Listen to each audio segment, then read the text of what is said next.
Le Chacham, le premier des 4 enfants qu'il y a dans la Haggadah, on va lui répondre à sa question, on va lui dire, on va lui faire savoir cette halakha-là. En maftir inachar pesach afikoman, qu'après l'afikoman on mange rien, pour garder le goût de l'afikoman. Pour le Chacham, on a besoin de l'avertir sur cette chose-là. Quand tu finis un seder, quand tu arrives à la fin, on va pas parler de quelque chose qui est négatif, on va parler de quelque chose qui est positif. Et même, qui a envie de manger après l'afikoman? T'es rassasié, t'as bien mangé, t'as eu le repas. T'arrives à la ficomane, c'est tout à la fin la ficomane. C'est la matzah que tu vas manger en souvenir du Korban Pessah, mais qui est à la fin. On a besoin de dire ça au Chacham. Alors, la réponse elle est que, en vérité, le Chacham, ce qu'il argumente, c'est que lui, il n'arrive pas à comprendre. Pourquoi on a besoin de faire les mitzvot d'Hachem, qu'on peut les comprendre avec la logique humaine, comme les mishpatim. Ok, les mishpatim, ça peut être le respect des parents, ça peut être ne pas voler, ne pas tuer. Pourquoi on doit les faire? Parce que Dieu, il a demandé. On pourrait les faire de par le raisonnement humain. Qu'est-ce que tu as besoin d'avoir un côté divin dans ces mitzvot? C'est ce qui dérange le Chacham. Et qu'est-ce qu'on lui répond? On lui répond, on lui dit, regarde, il y a le Korban Pessah.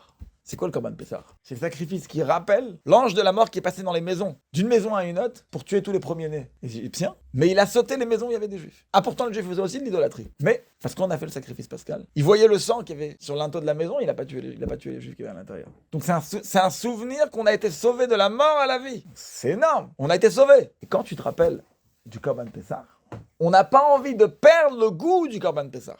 On n'a pas envie de perdre ce goût-là, qui nous rappelle en quoi on se distingue.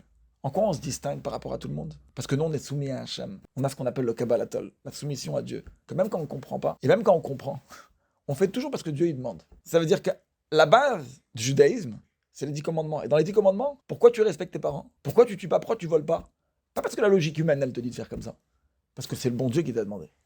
Et cette notion-là, on n'a pas envie de la perdre. Le Korban Pessah, il a une raison logique pourquoi tu fais le Korban Pessah. Et pourtant, on va pas le faire de par la compréhension, on va pas le faire de par le raisonnement humain, on va le faire parce que le bon Dieu l'a demandé. Et on n'a pas envie de perdre ce goût-là. On n'a pas envie de perdre cette soumission qu'on a envers Hachem. Donc on te dit, tu sais quoi? Après la ficomane, qui représente le Korban Pessah, après cette matzah que tu as goûté à la fin du repas, ne va pas manger quelque chose d'autre. Ne va pas boire quelque chose d'autre. Pas parce que le Chacham, il pourrait avoir faim, mais parce que c'est pour lui apprendre une leçon. Après que tu as goûté à la soumission, ne va pas chercher ailleurs.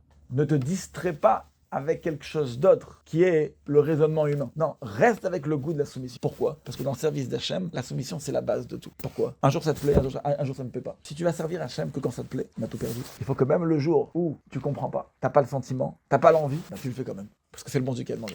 Le sacrifice pascal, il n'était pas cuit avec de la sauce, des épices, du sel, etc. Non. Il était grillé. Donc, quelque part, il y a cette notion-là de soumission.